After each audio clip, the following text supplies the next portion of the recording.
All right, well, let's go ahead and get started. My name is Yasamin Rasulzadeh, and I'll be opening up our workshop today, and then I will be handing off to the project team to carry you all through a productive discussion. So thank you for joining us in the second round of our electricity working group. I do want to note that we are recording this meeting, which will be posted on our engagement site and may be used for public viewing as well. Before we get into welcoming remarks, I do want to note that we will be providing language translation for today's meeting. Please take a moment to find the interpretation tool on the Zoom menu bar. It looks like a globe. And actually, I'm sorry, that will come up in a few minutes. Everybody will need to choose a language when you do see the globe, the language that you prefer for the meeting. So please select English or Spanish.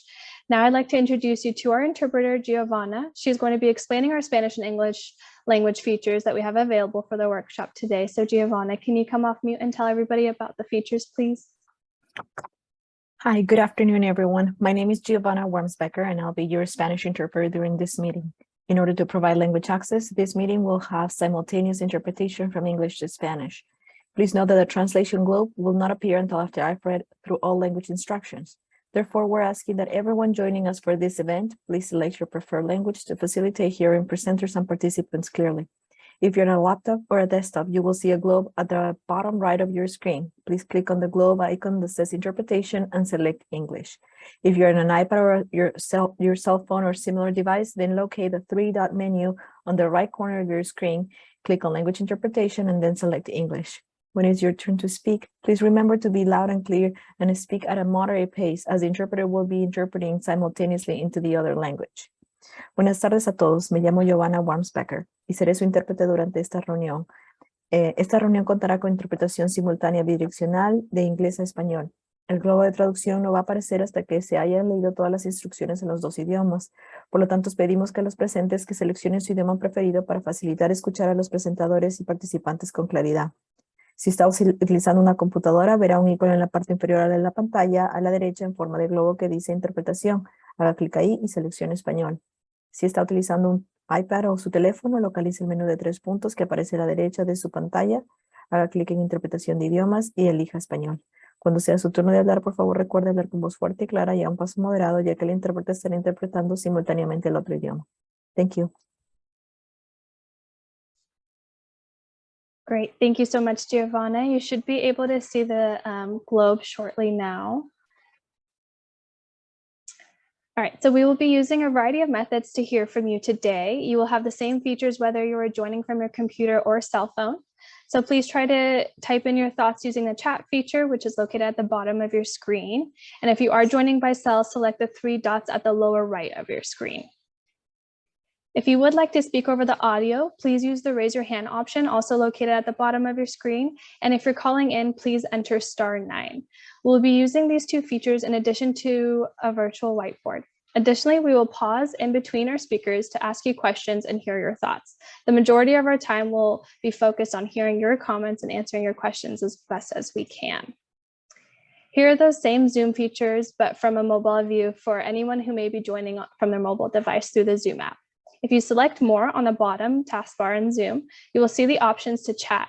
Select your language of choice and raise your hand to indicate that you would like to speak. So there you go. Thank you so much for taking the time to listen. And so again, my name is Yasamin. I'm part of the project team that the county from San Diego Land Use Environment Group has formed to help move forward in developing the regional decarbonization framework. Today, you will also hear from Mortza Baxamusa, the Program Manager for Regional Sustainability in the Land Use Environment Group Executive Office, and including Scott Anders, the Director of Energy Policy Initiative Center at the University of San Diego. We also have a few short presentations prepared to you today from San Diego State University, San Diego Gas and Electric, and by San Diego Community Power, who will be introduced shortly as well. Before we get started, I'd like to take a minute to just set the stage for how these working groups will be structured and in our agenda for the day, and also remind you that we're continuing to use the ENG platform to post our working group documents and recordings, as well as materials to review. And a quick side note here, we were just made aware that there is an error coming up for the people who are trying to comment. However, our IT team is working on it right now, and it should be back up and running soon. In the meantime, people can still leave comments underneath the document. If you have any questions on registering to the site and accessing your working group documents, please let us know and we will help you through that. As some of you may know, and for those who are joining for the first time, we have set up 5 special topic working groups to focus on the key emitting sectors and have solutions for addressing our changing climate. These will categorize the guide to development of the implementation playbook with the draft ready by the end of the year. So for today's agenda, we will begin with 3 invited guests, Dr. Saeed Manchadi from San Diego State University, Samantha Pate from San Diego Gas and Electric, and Sebastian Saria from San Diego Community Power. After the presentations, our consultant Scott Anders from the Energy Policy Innovation Center at USD will discuss their approach to the implementation playbook and the draft matrix of decarbonization actions for the electricity sector. Mortaza will then facilitate an open discussion where we would like to hear from all of you. With that, I will hand it over to Mortaza to introduce our first speaker. Thank you, Yasamin. So we have a new and exciting approach to getting input into the development of our implementation strategies. We have heard that there are many stakeholders and experts that have given considerable thought to the plans, programs, and pilots to begin implementing decarbonization in our region. So we want to gather these ideas. We want to learn from the knowledge out there in the community and in other parts of the country and around the world so that we can focus on action. The format of this workshop, where we have flipped the roles such that stakeholders present and the government listens, is a pilot of our own. So I hope that you will come along with us in this journey to explore new ways of public outreach. If this is successful, we would be building an online repository of ideas or an ideas bank with 5 to 7 minute presentations followed by questions from the moderator. Today, that will be me. First up, we have a presentation from Dr. Saeed Manchadi, who is an assistant professor at the San Diego State University's Department of Computer and Electrical Engineering, as well as the director of the Smart Grid Lab. He is also the co-director of SDSU's Southern California Energy Innovation Network. Thank you for joining us, Dr. Manchadi. Thank you, Dr. Baksamusa. Very glad to be here this afternoon and share my thoughts on the developed regional decarbonization framework for the County of San Diego. So today I try to share academic perspective toward the plan and how we can go through decarbonization. If you could go to the next slide. This is the overall global situation for the CO2 emissions. And the good news is the current emission per capita for our county is already pretty much half of the average US per capita emissions, but still it's above the world average. And the projection is still in a concerning manner that we are going higher. So the whole thing is really necessary to avoid the future impacts that emissions would have on the carbon emissions for the environment. So we definitely need to address the issue. So if you go to the next slide, out of all of these factors that we have, around 32%, this is 2021 data, is coming from electricity. It's electricity generation, the usage of electricity, and you can see transportation, agriculture, and industrial activities has its own impact. San Diego, we have a relatively, they call it in the electricity sector, low, not so heavy demand. So we are not so much industrialized. Many facilities here are office spaces and we have residential demand, but still, so the demographic is still slightly different from the, this is the global numbers that you see on the diagram here. But third of the problem for carbon emissions comes from the electricity. So that's why it's very important to try to address the problem on the electricity sector as the driver of the economy. If you could go to the next slide. So this is the overview of decarbonization that we can do on the electricity sector. We can divide that in 2 sides, the generation side and the demand side. On the generation side, we have solar as the leading factor. San Diego is one of the best places in terms of solar insolation and energy availability in the world because of the good weather, sunshine around the clock, around the year, and that would be definitely a good potential. The question is that, are we going to go with a rooftop or utility scale, or we are going to import from neighboring county like Imperial County, or we are depending on a local build-up? So the problem with the solar rooftops is the hosting capacity of the distribution network. It's totally a problem that we are facing. So we definitely need to think about ways to empower the grid and modernize the grid to be available to provide that rooftop availability. On the utility scale, we have limitations. So as long as we can hear well the communities, and we can go ahead and implement large projects for the utility scale, it seems to be an easier, lower hanging fruit for the solution. Wind, the calmness of the weather keep the offshore winds for San Diego as not so viable. So we cannot think of an offshore wind in San Diego County. We have some on our east side, but there are urban concerns and developments that would be taken into consideration. In addition to that, uncertainty that wind generation brings to the table would make it harder for the grid operators to handle the grid. The solution on another solution on the generation side would be the energy storage. So we can again think of a home energy storage and utility scale. For this side, it's kind of a flipped story compared to solar. So it's definitely better to have, according to the studies that I have done in our lab, and it is available in my Google Scholar webpage. You can dig up our research. The distributed storage across the distribution network is going to be overall a better solution compared to utility scale. It's not that utility scale is not good, but having too many home storage is going to be really good in terms of increasing the hosting capacity and increasing the rooftop solar. And the other resource that we can think of is the geothermals, which is mainly import from the Imperial County, thanks to the availability there. But still, we have the amazing transmission line that coming with the huge over 1,000 megawatt capacity. So the question is that, are we going to expand on that or not? The decarbonization is not limited to the generation side. On the demand side, we have there are research that are happening regarding the dynamic incentive program. Example of that is like Google Nest is trying to send some signal to customers who own the Nest. So the question is that, are we going to be carbon driven or price driven? So that's a question that should be answered. Time of use is there, that's helping, and it helped with the smart scheduling. Simple programs could be done to manage the load and easy to handle. The net energy metering is also another incentive for the demand side. There are challenges regarding the market cap for the retailers. I will talk about that, and that's return on investment for the consumers.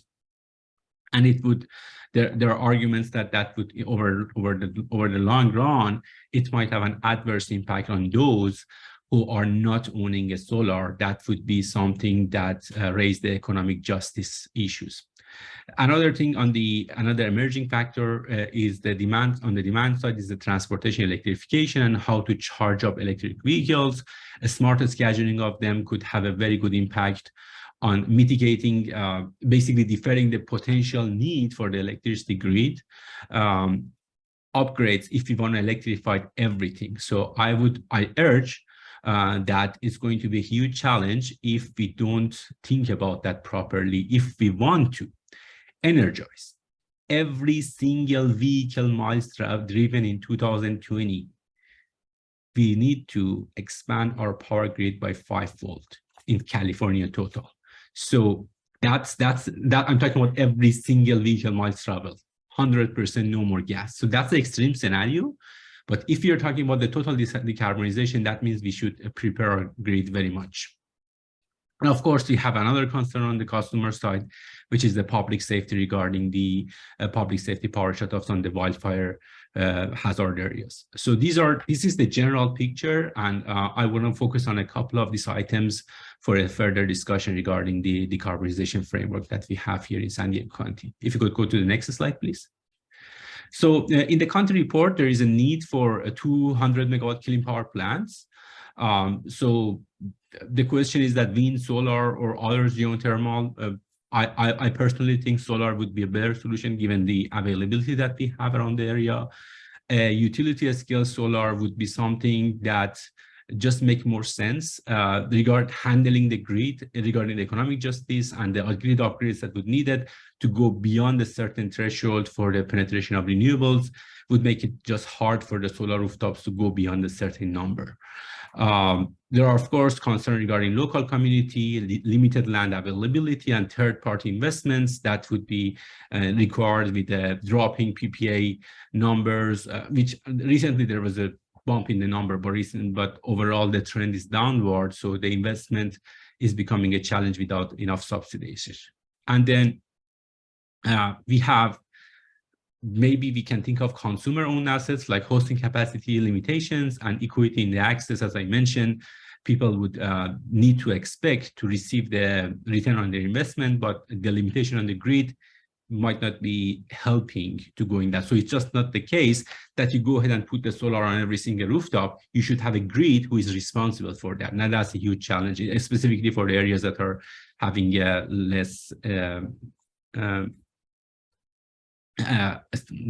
less complicated and more fragile grids. So the main problem, if you can see on the figure, around 600 gigawatt hours of power was curtailed in months of April this 2020, and that's a California number. So this is how much solar and wind energy that you're losing due to the oversupply. What does oversupply means? It means it's not economical to use this. So we would see a phenomenon called negative local marginal pricing. So what's happening is that we are losing everyone. We are just curtailing the renewable. We just say we don't need it. So that's a huge challenge. So if you could go to the next slide. So this is the net energy metering, the textbook style. So we would sell during the day and buy in the afternoon. I think everybody would know that. I just want to have a reminder. If you could go to the next slide, I will tell you what's wrong with that.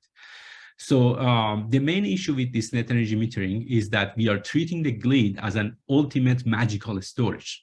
This raises two concerns, both on the consumer side and the utility provider side. The first one is that so I need to wrap up faster, but I'll try to wrap up really fast. So consumers are not happy because they are not necessarily, they're paying more in the afternoon and get back less during the day.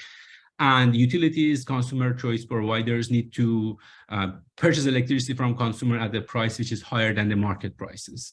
So this will call for a solution. And if you go to the next slide, I will show, so one solution that we're working on in academia, in my lab, and this has been established research over the years, is to try to open up a fairly deregulated situation in which everybody get paid for what they provide, and the providers would basically go ahead and try to provide in a transactive environment.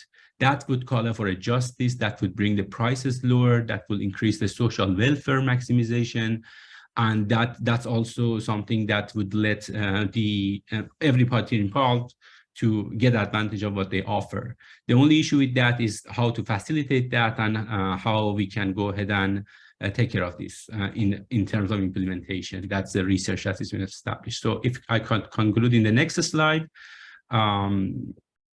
So the path toward 100% decarbonization needs innovative solutions like a hierarchical market, which requires thoughts on the generation and the demand sides. We need to incentivize energy storage. That's the biggest elephant in the room that needs to be addressed. And managing oversupply is a really challenging task once we are talking about the path toward 100% decarbonization. And the net energy metering should be revisited if we are thinking about going beyond the current penetration of renewables. The current setup will not simply work with the entire 100% decarbonization that we have in mind. Thank you for the time, and I'm happy to answer your questions. Thank you, Dr. Manchadi. That was a lot of material you covered in such a short time. I really appreciate it. And after you're done, you can put in the links to your labs in the chat so that people can follow up. But right now I have a few questions for you. First, I wanted to kind of take a deep breath here and understand the scale of the challenge ahead of us with transportation electrification. You said we would need to fivefold our energy right, generating our need. And also you highlighted that we need to kind of make a choice in some cases about how much price driven and carbon driven we are. So with all this information, particularly given that San Diego is more office and residential energy focused, what would you highlight are some ideas or suggestions for action in decarbonizing the electric sector? I think properly serving the incentivizing the installation of storage would be the best solution to go forward. It doesn't have to be a stationary storage. If we can develop technologies to use like electric vehicle batteries as a source for the grid services, that would be something that could work. I understand the challenge that people will not just simply feel comfortable connecting their car and get discharged. But that could be a thing that could pay back the investment on the electric vehicle, and also so basically save a bird with save some for two birds. So that's why it's going to happen. I think that's the best path forward, Gerald. Thank you. And in your ideas labs and elsewhere, you kind of tried to explore the boundaries of our knowledge. And I wanted to ask you if there were examples of things that your lab is kind of working on that are not yet out in the field yet. Yeah, we are working on some solutions to aggregate resources within the distribution network, so they can be an asset for the grid.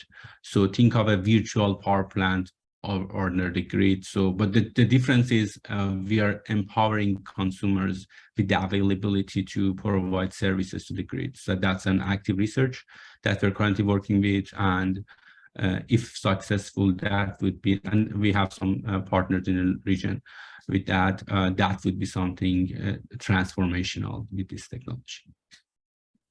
Thank you. We're looking for transformational approach. One last question about the, you said electricity sector drives our economy. And now you know that in our focus in the regional decarbonization framework is on regional collaboration. And in this sector, we have a host of stakeholders, businesses, labor, consumers, governments, tribes. So what potential role do you see the county playing in bringing everyone together to the table for regional action?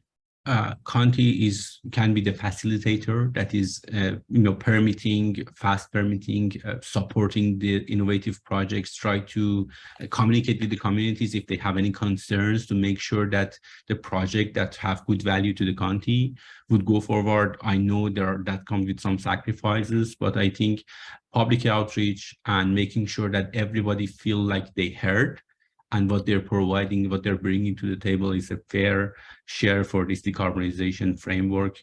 I think that's the best approach. So faster permitting, facilitate, everybody feels welcomed to come here and invest in renewable projects. I think that would be the best approach for the country. And I will respond to some question in the chat using the chat menu. I know we are over the time, so. Thank you so much. Really appreciate your time, Dr. Manchadi. No worries. Next, we will hear from Samantha Pate. Samantha Pate works on policy at SDG&E, and she has a long history in working on utilities at Sempra and SDG&E. So please come forward, Samantha, your turn. Can you see me? Yes. Awesome. Well, thank you again for having me speak today on behalf of San Diego Gas and Electric, and to share with you all about our path to net zero. Everyone here knows achieving California's aggressive emissions reductions goals is going to be challenging and require transformational changes across the economy.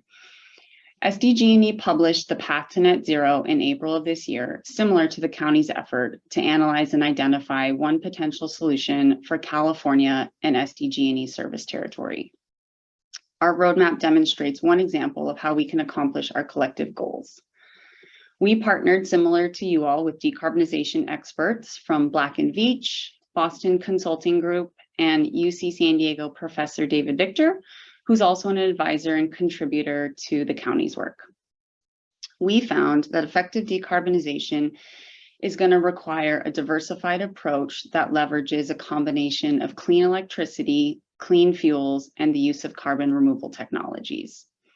Some key takeaways and learnings from our study are as follows. First, California is estimated to need to decarbonize at 4.5 times faster than we have over the last decade to achieve carbon neutrality by 2045.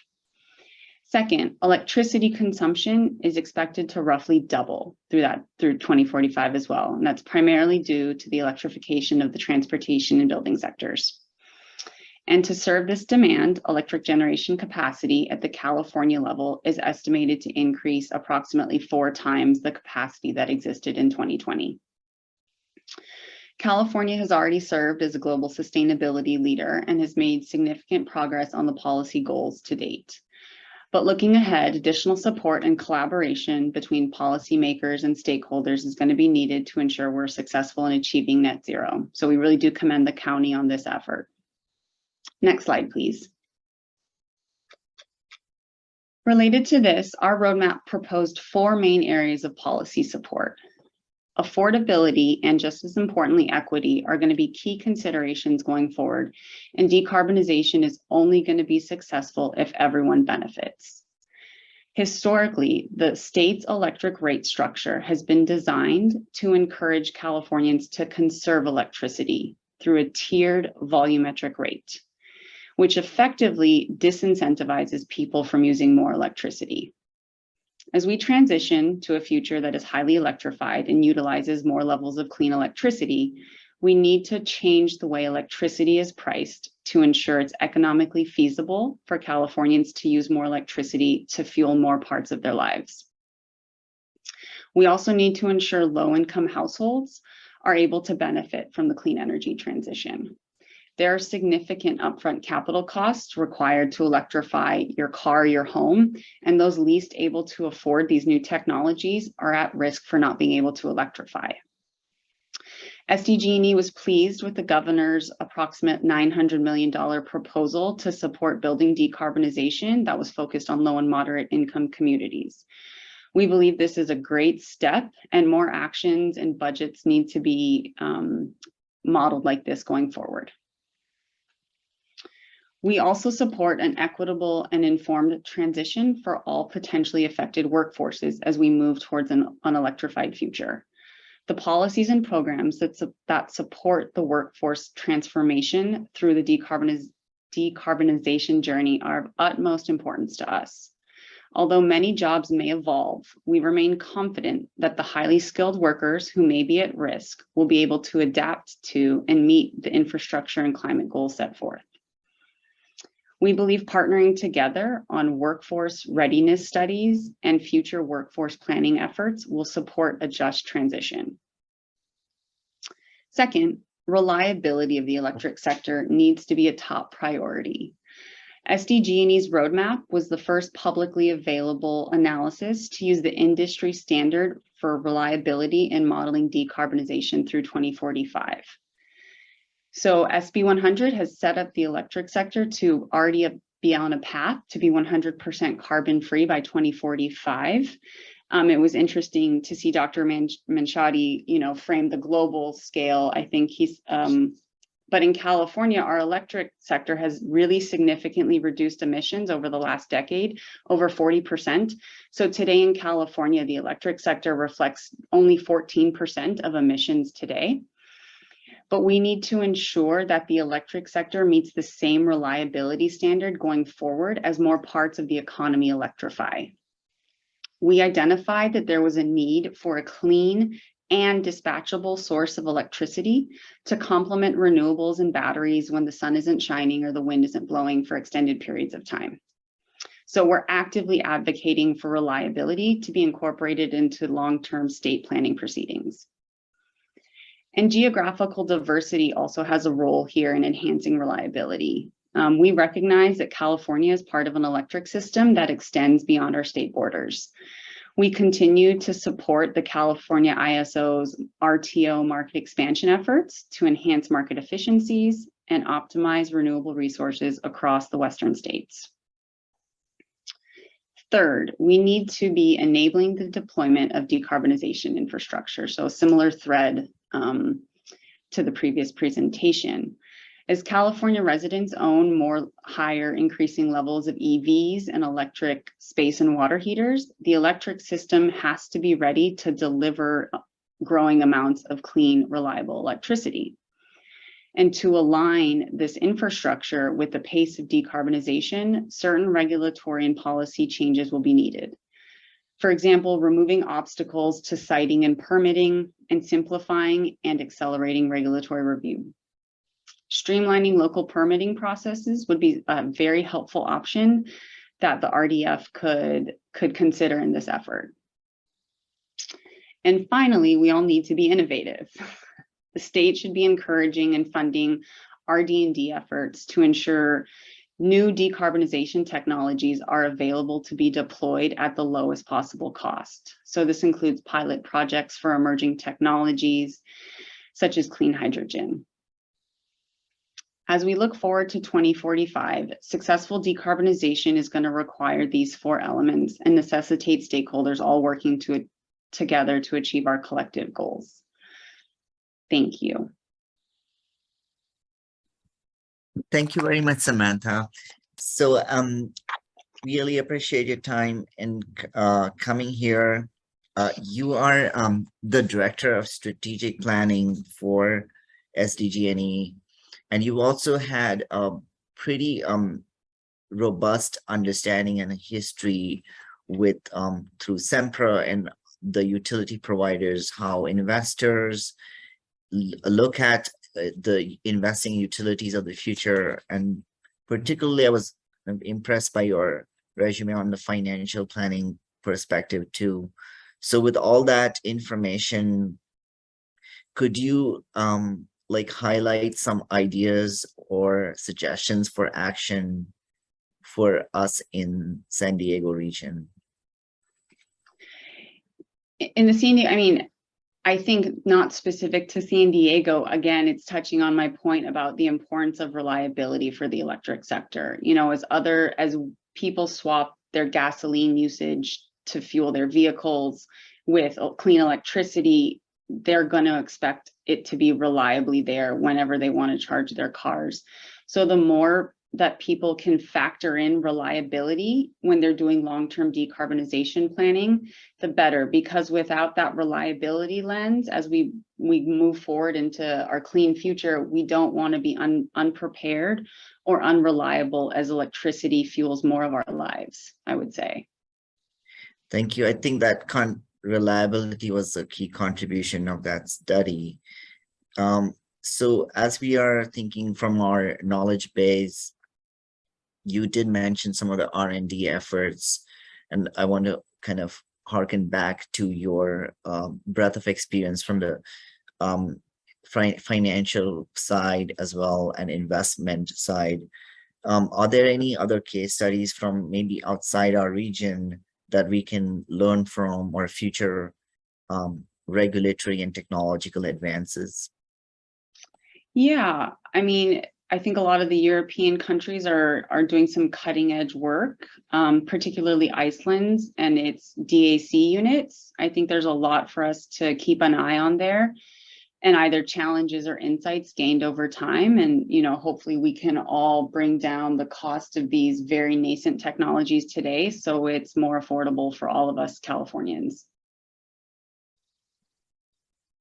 Thank you, Samantha. And the last question is about, you said collaboration is key, and you acknowledge the regional decarbonization framework. Our region is unique. We have a single utility covering most of our geography. We also have 2 community choice aggregators. We have a host of stakeholders.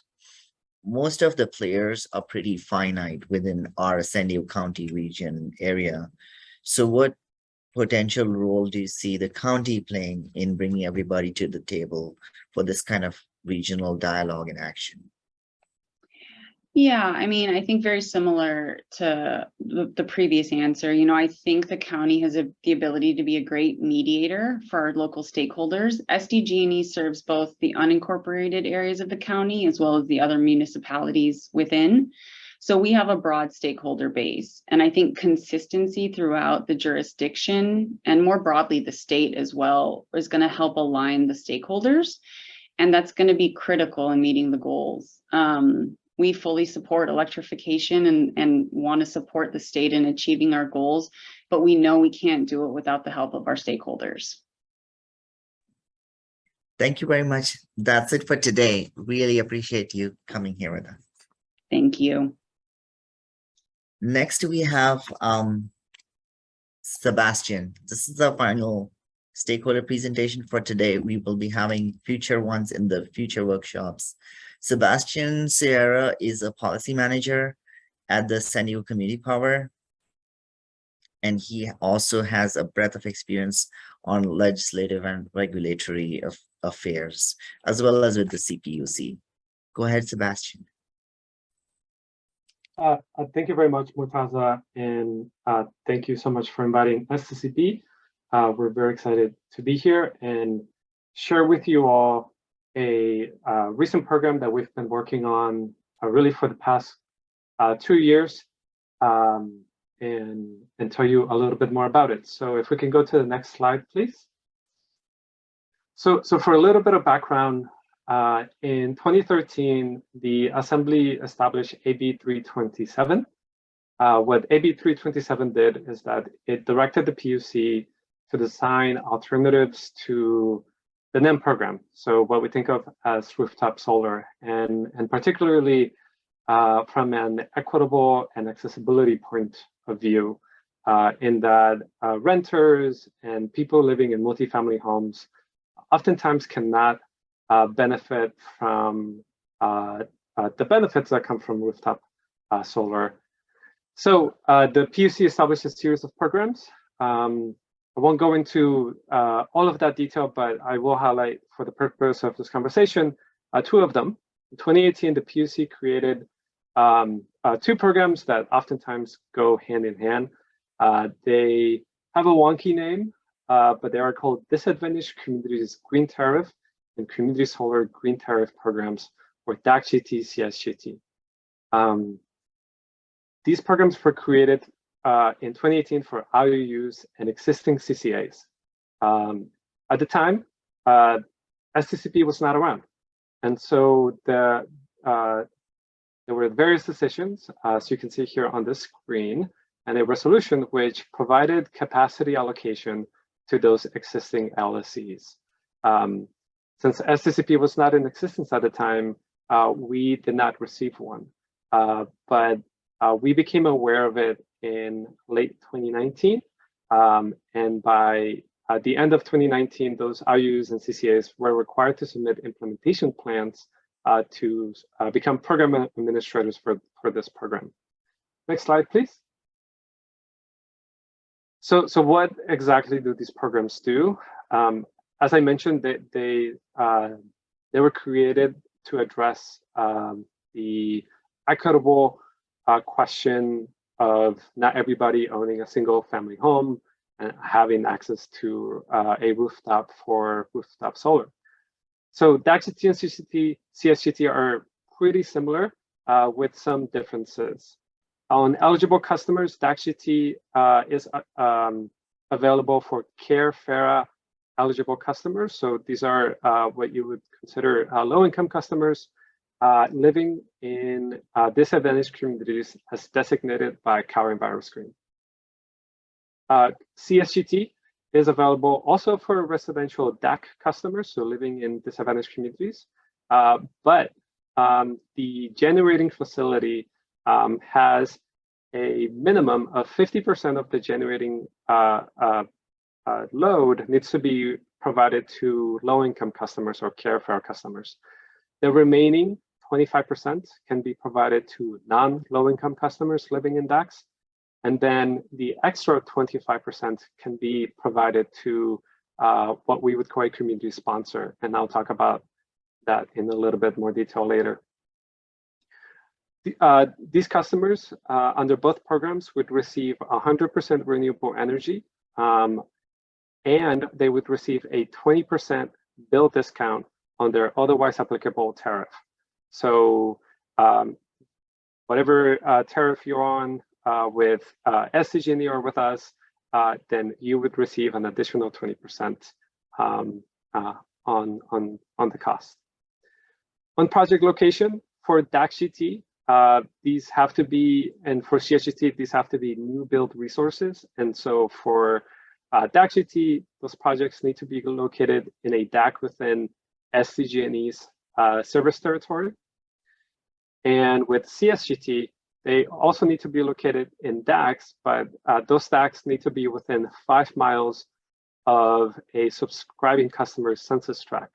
So we would think of these as hybrid local projects that would be close to where you live. Here's the project size. DAC-GT would be 500 kW to 200 megawatts, and then CSGT doesn't have a minimum, and it goes up to 3 megawatts. There is no community sponsor required for DAC-GT, but because of the hybrid local component of CSGT, it is required at least one sponsor. This can be the County of San Diego. This can be a local school or a nonprofit. They would be responsible for promoting the project, making it accepted in that community, and as part of that, they can have one of their facilities. So say, for example, the county would work with a local developer. They would place a generating facility next to a gymnasium, for example. That gymnasium can have up to 25%. They can have their load reduced or matched by up to 25% of the generating facility's total capacity. And then also receive a 20% bill discount on that gymnasium's total bill. There is a cost cap on these projects. It is a little bit wonky, but it is to cover for higher expenses. Since these projects would be more local, prices tend to be a little bit higher. And they do require CPUC approval since this is a CPUC program. What I do want to highlight is that this is a reimbursable program by the PUC, and what we are effectively seeking is that we untap a source of funds that is provided by public purpose program charges. And so everybody here on this call, when you pay your bill, you pay into those PPP funds. Those funds get put together, get locked up in a bank account to use for different programs. And this is one of those programs. And we like to say that because of having us around, we're pursuing this program, and so we are unlocking access to those funds that San Diego's residential customers are already paying into. So I understand it's a wonky program, but we're very excited about it because of the potential it has to reduce customers' bills. Next slide, please.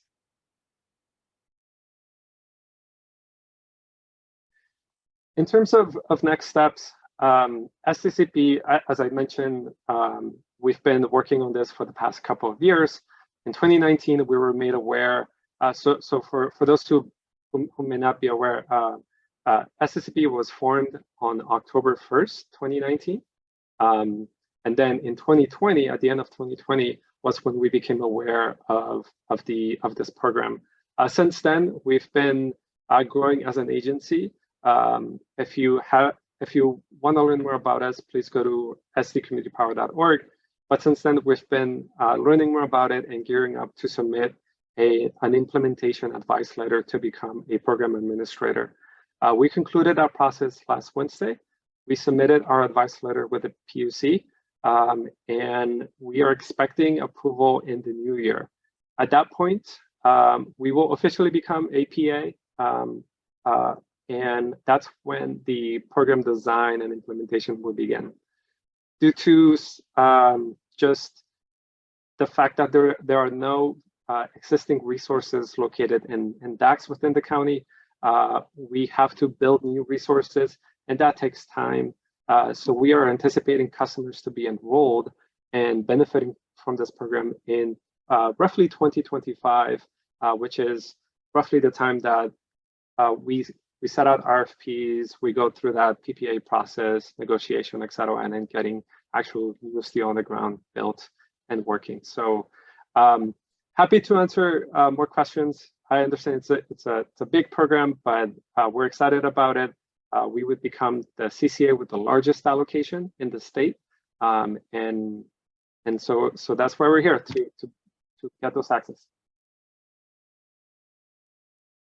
Thank you so much, Sebastian, for sharing with us about this residential solar program in disadvantaged communities.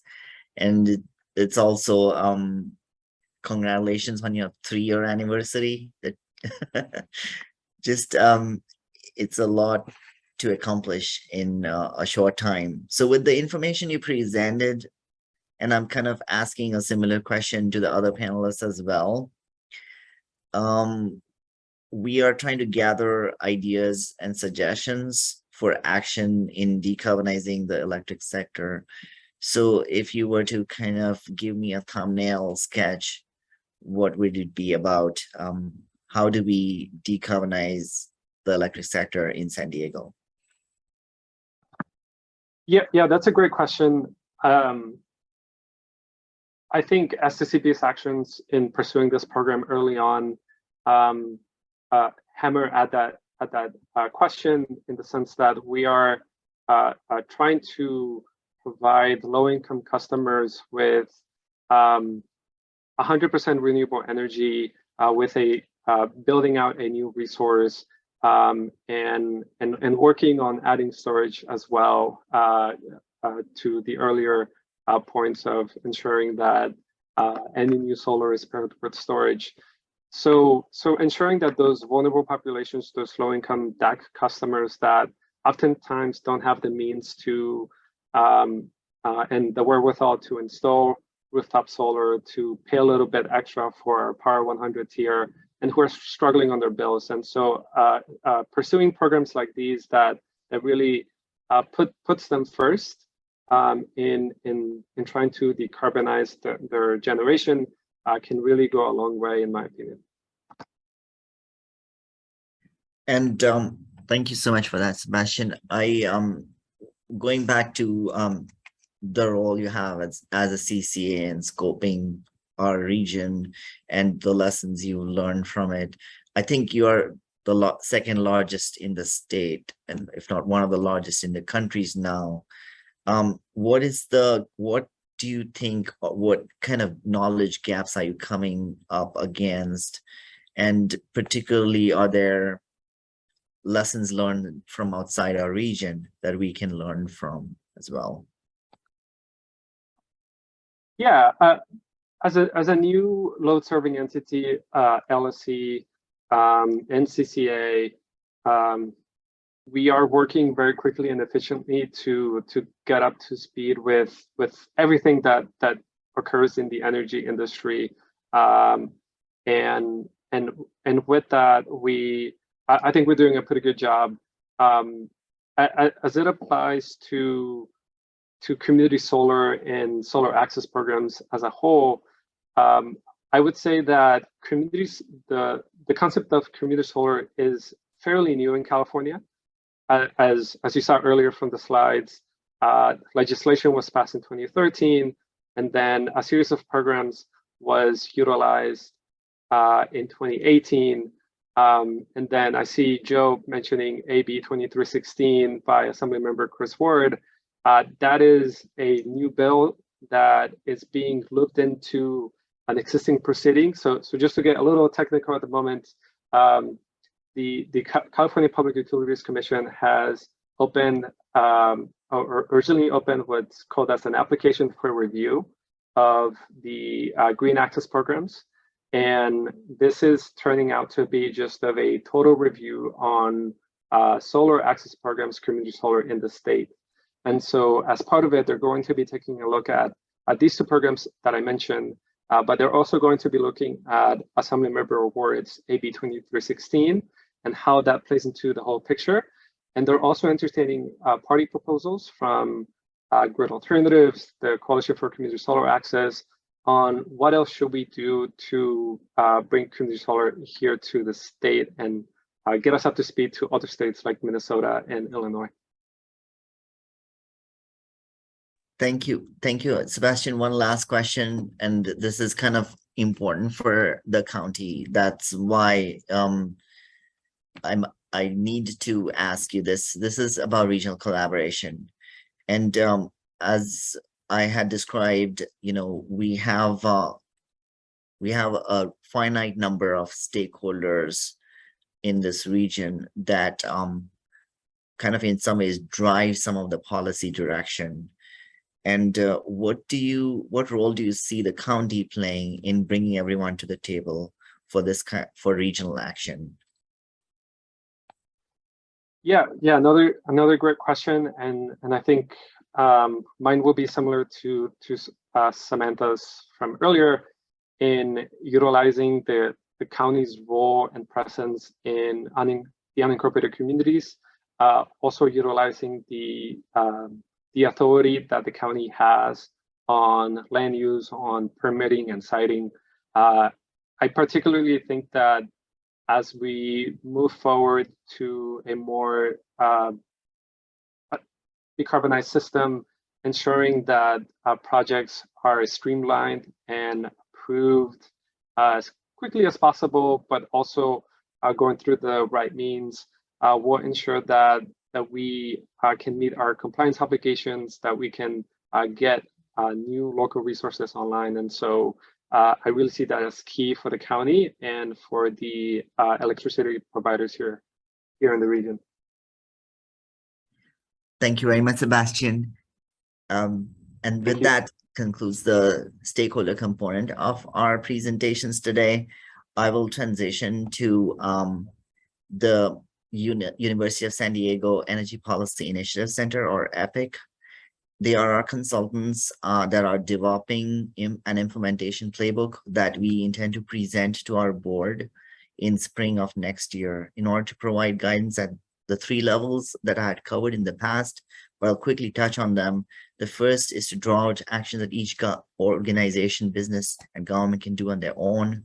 Second is building up on those actions to look at community-wide what we can do. And third, emissions don't know any boundaries, so we identify actions from a regional perspective where we can gain efficiencies and greater outcomes for more collective impact. With this, I will turn it over to Scott from EPIC to present his thoughts on implementation mechanisms and criteria very briefly. Go ahead, Scott. Thanks, Murtaza. And thanks to the presenters, really good information and content, good discussion. Yeah, Murtaza asked us to present just a little bit on the list of example measures that was distributed, or I should say example actions. And these are the kinds of actions that are going to comprise the playbook. So we're looking to get kind of specific feedback on this, but just as a little bit of context, I wanted to just talk a little bit about some of the information you see in those tables. And so one of the things we've done is organize actions into kind of the mechanism that is implementing the various actions. And so most actions kind of group up into one of these categories, and we've used analysis and research. We heard today even some areas that might require further research. There is capital projects, so actually building something or installing something. There are educational campaigns to raise awareness. There are incentive programs. We heard a lot about that today in the previous working groups about how to increase various activities in various communities. And then there are activities to partner and collaborate where multiple organizations come together to do something in particular, to push a particular program or something along those lines. There are activities that are at the planning stage. There are programs that may not fit education or incentive, but are programmatic in nature. And then there are requirements and policies. And so roughly, these are the broad categories that we kind of are looking at in terms of the implementation mechanisms. Next slide. We also provide some information about each action, some high level, we're calling them criteria, and they look at greenhouse gas cost and time to implement. And so I just wanted to say a few things about these as you're looking at those lists. So when it comes to greenhouse gas reduction potential, we're talking about the relative reduction compared to other actions, and important, and this is true across the board, the relative comparison is within the scale of activity, those 3 scales or levels that Murtaza just mentioned. So we don't want to compare, you know, an organization planting a few trees in the parking lot to, you know, community choice aggregator buying 100% renewable. Those are just completely different scales of implementation. And so we're talking about the relative comparison within a particular, so within the organizational scale, within the community scale, and within the regional scale. And so we've created a kind of a broad method to do this. Not all actions have direct reductions. So for example, education, it's really hard to ascribe reductions to education because we really don't know what happens when you do education. We recognize that it's an important supporting measure or supporting step in the process. And so for example, you know, in a climate action plan, for example, we would not ascribe any reductions to an education campaign or website or information, but we would to adding a bike lane, for example. There are methods to do that. Next slide, or next bullet. The time to complete. Again, this is relative time it would take to complete an action. Just carry on the example here. It's quicker to add a web page than a bike lane, and so we're going to be providing that kind of information. And then with the cost to implement, similar. Cheaper to add a page to a website than it is to build a bike lane. So this is the kind of comparative information that you're going to get. Next slide. I should say at this point, these are kind of preliminary estimates. You might think about these as kind of the average of whatever bucket of activities we're looking at or actions we're looking at, because given the nature of this playbook, which is a menu of options or menu of actions, it's very broad and comprehensive. It currently sits at about 650 actions. And so we couldn't possibly come up with a number or a scoring, if you will, or a ranking of all of it. And there's such huge variation, as I mentioned. You know, education could be a web page or it could be a public service announcement campaign with television commercials. Very different, scales of operation and cost.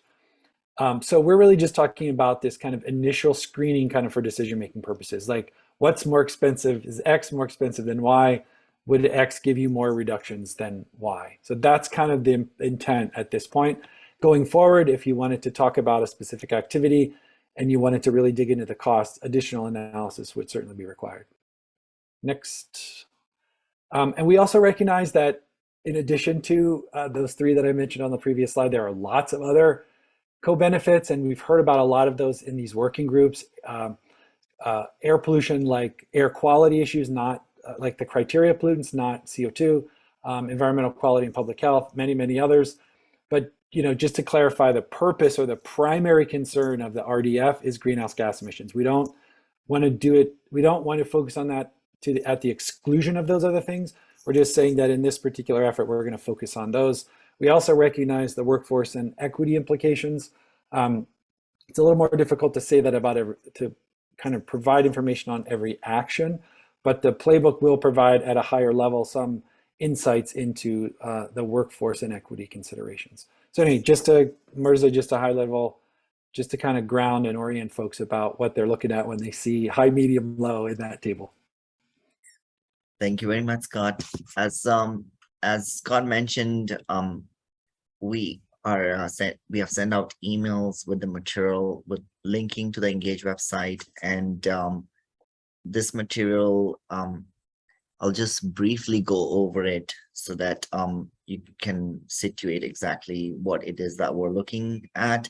This is a snapshot of a matrix of electricity related measures from the EPIC database, which has been derived from CAPS, as well as feedback received during the first workshop when possible.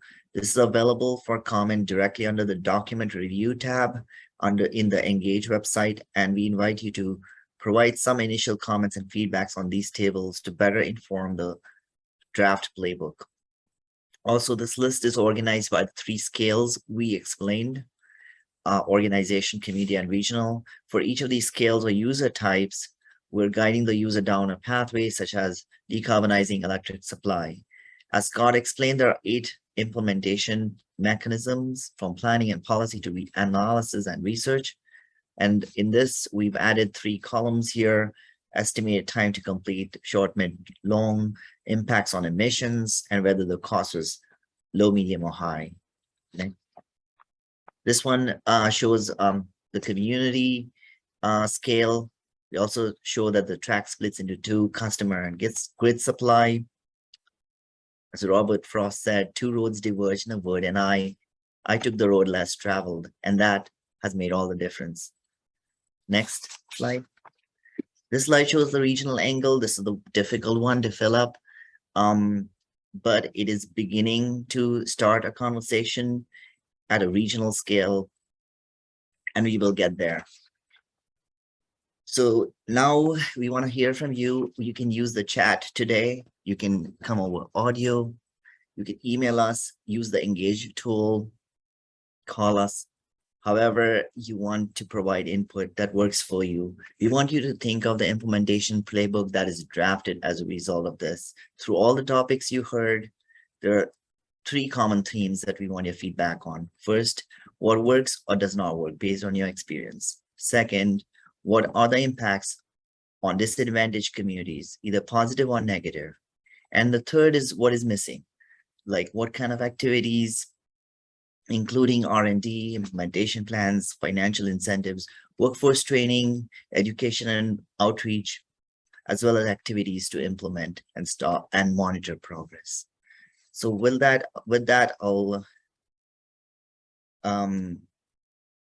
hear your comments, and I'll pause. And if you want, you can stop sharing your screen. Thank you.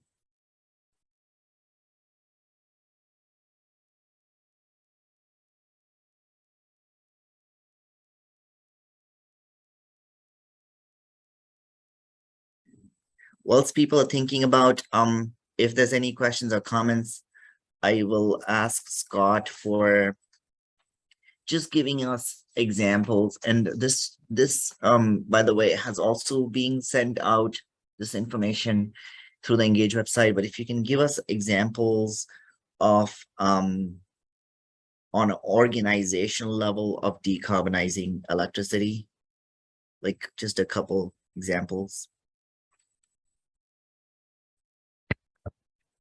Hi, Marissa, this is Michael. I just wanted to share with you that you have 2 hands up.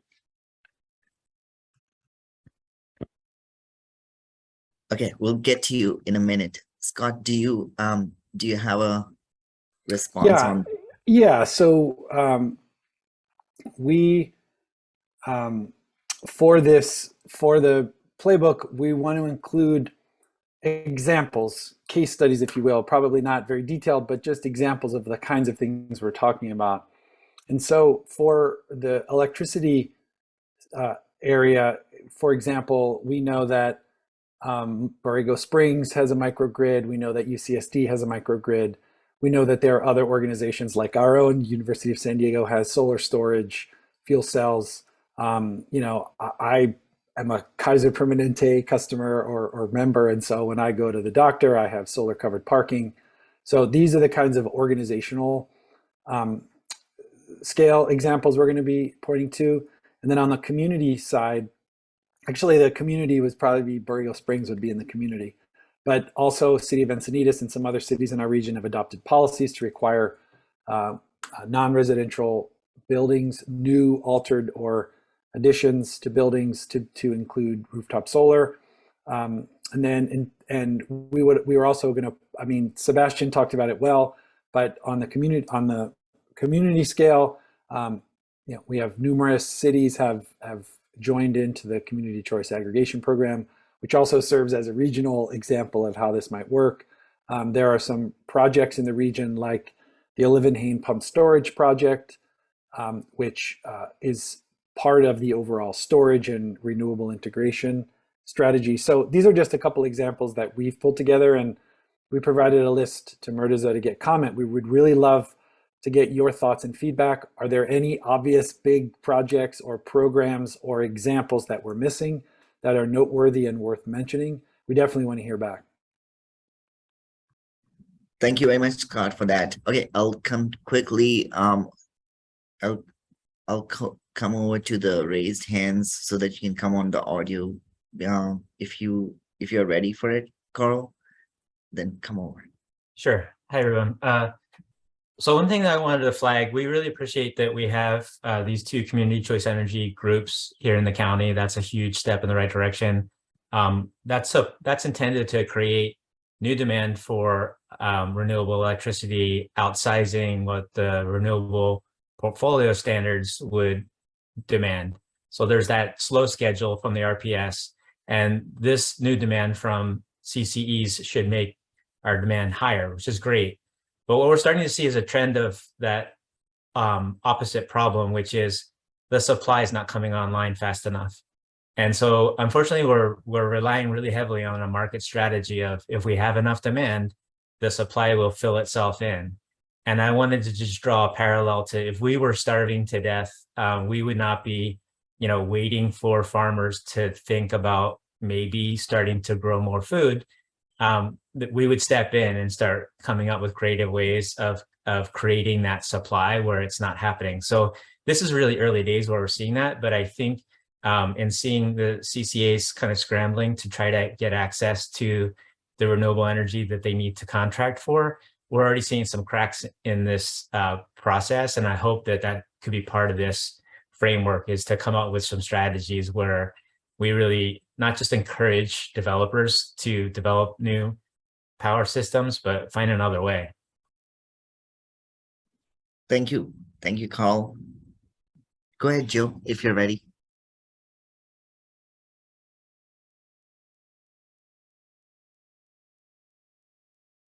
Joe, you're on mute. Oh, thank you. I have several thoughts. First, I'm not sure that there's enough input coming from the underserved communities, and I would like to urge the county to find a pool of money to engage substantial numbers of underserved community members in this discussion and to pay them for their time. They often don't have the luxury of just donating time, without compensation. And I think we're missing the boat. We're not getting enough input from them about their needs. Second, I was a little bit disturbed at the curtailed energy. It's curtailed because we don't have enough storage. Let's just fix that. We just need more storage.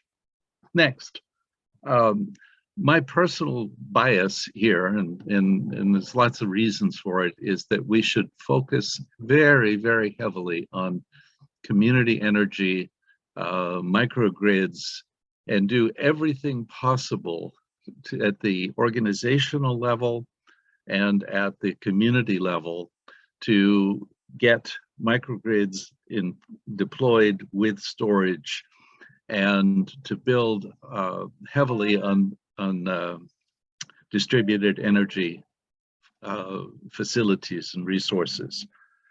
And last, at the end of the day, it may be the case that we don't need enough, we don't have enough energy in the rooftop and community solar space. If that should turn out to be the case, by all means, let's build on the research or use the research that's recently been released that describes how to choose the least harmful land on which to place solar.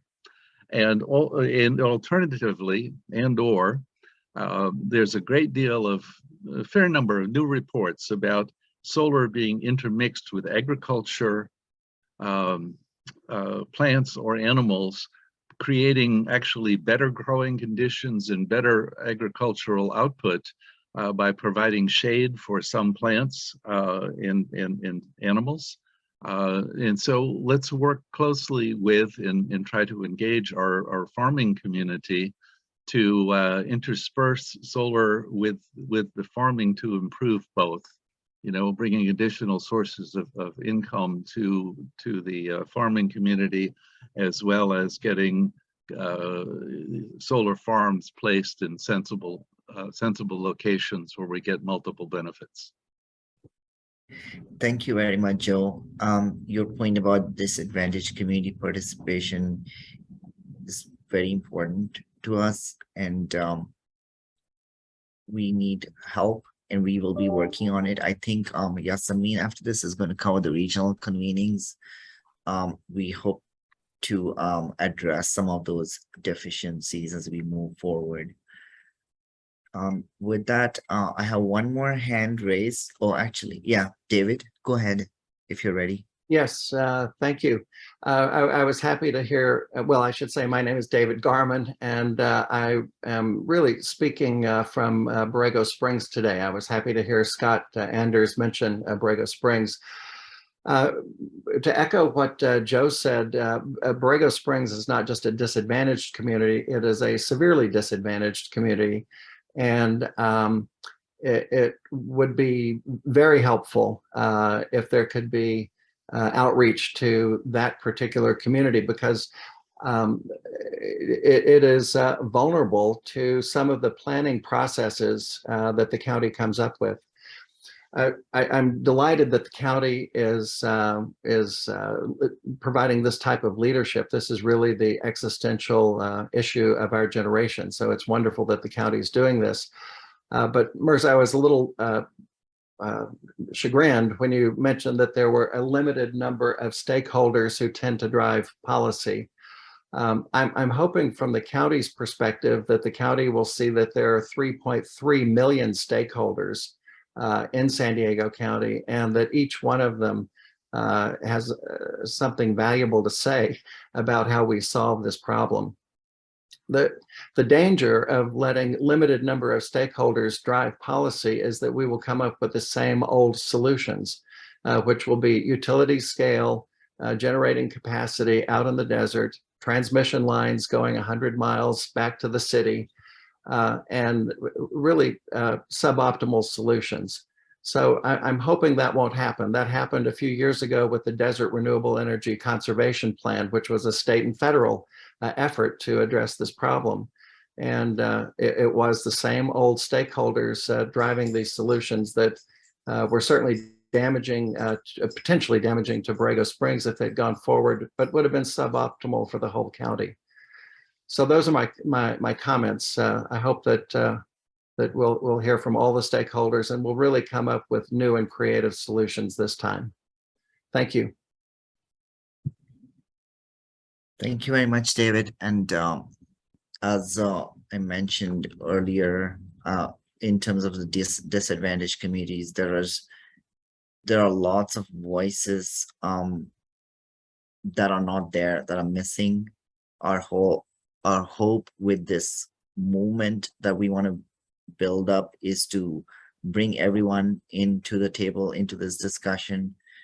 All residents, including those from the disadvantaged communities that have been missing in this conversation. We hope to do regional convenings in every supervisorial district in January. I will if there's no more open questions, then I will ask Yasamin to go over the timeline for what our next steps are. Go ahead, Yasamin. All right, so did we want to share our screen real quick to show? Okay. Thank you. Okay. So here's our timeline through spring of next year to ensure a robust engagement outreach and to make sure that all our voices are brought along through the decision or through the design of the implementation actions. So the yellow highlight shows where we are now, which is the special topic working groups that will help draft the implementation playbook. And we intend to have a draft of the playbook for public review in December. In January, we will have regional convenings and partnerships with community-based organizations to receive public input on our proposed actions. There will be 5 regional convenings, one in each supervisorial district. They will include all cities, the unincorporated county, and tribes. So please join us for these regional convenings. A notice will be sent out as soon as we finalize the dates. And finally, we intend to seek board adoption of the integrated framework in spring of 2023 and receive direction on regional actions. So this includes our second and final workshop in the electricity working group. Our next working group is on food systems and circular economy on Tuesday, October 25th. So if you are interested in attending, please make sure you are registered. The county always appreciates your time and input, and hopefully we will see you soon. Have a great afternoon, everybody. Thank you. Take care.